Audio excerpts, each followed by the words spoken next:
Well, let's find out what happened overnight in Paris, a vote in the early hours of this morning in the Assemblée Nationale. And I'm joined by Anne-Elisabeth Moutet, Paris-based journalist and Daily Telegraph columnist. Good evening and thank you for joining us.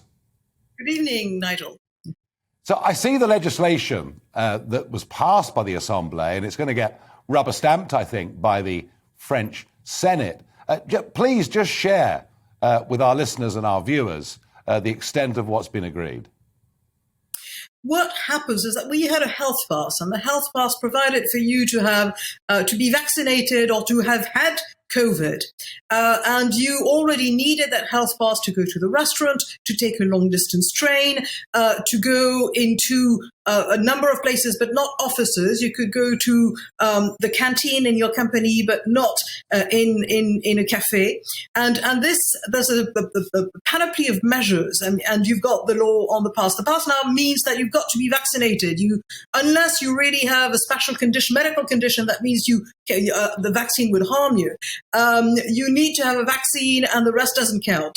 And you can't, say I've just been tested and my test was negative. That's no longer good. So essentially, the idea, and President Macron said that in a sort of rather shocking way the day before yesterday. He said, "I want to pee off the non-vaccinated," and I feel like it. And it was a very strange way of saying things. On the other hand, he is also running for re-election. The re-election, he's got 3 more months to make his case, basically. The election is on 7th. The first round is on 7th of April. And he's looking at this and saying most people in France are happily vaccinated, and they will support me, and anybody who takes a position against that is sort of cast into the outer darkness of a responsibility. So you've got calculations as well as a legislation that slowly has become more and more authoritarian, I would say, since 2015, when we had the great terrorist attacks and we started having emergency situations in France.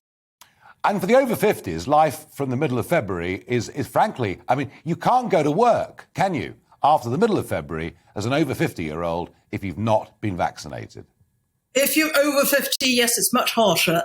And that essentially means you can stay at home and you can do some essential things, but you're considering as sort of typhoid Mary, so to speak. Liberté, égalité, fraternité.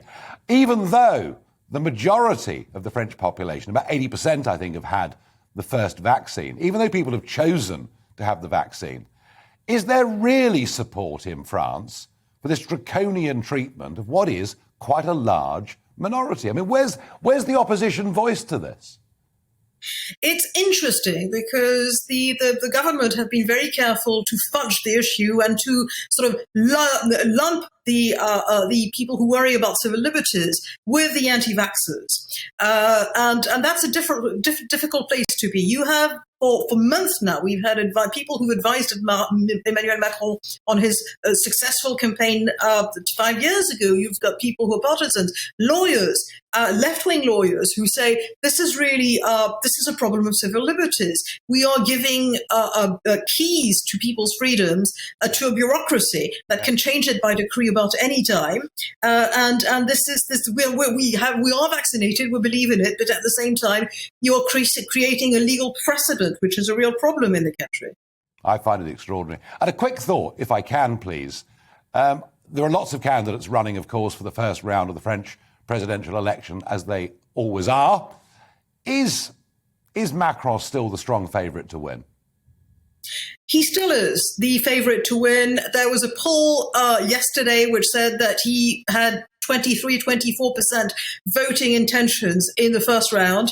And the 3 candidates on the right, Valérie Pécresse, the centre-right candidate of the Parti Républicain, was 16, but so were Marine Le Pen of the National Rally and the new maverick candidate on the right, Éric Zemmour. So it's a very open race, because what happens when you have who gets in the second round sort of just designates whether Macron wins or not. And he hopes for Marine Le Pen. He desperately hopes for Marine Le Pen because he wins easily against her. The figures give Éric Zemmour the possibility of winning, but he's not such a known quantity, so things can change. And Valérie Pécresse has been shown in 2 polls that she could win in the runoff if she was the one 2 weeks later against Emmanuel Macron. Well, we'll all be watching, and please, Anne-Elisabeth Moutet, come and join us again to update us on that French presidential campaign. Thank you.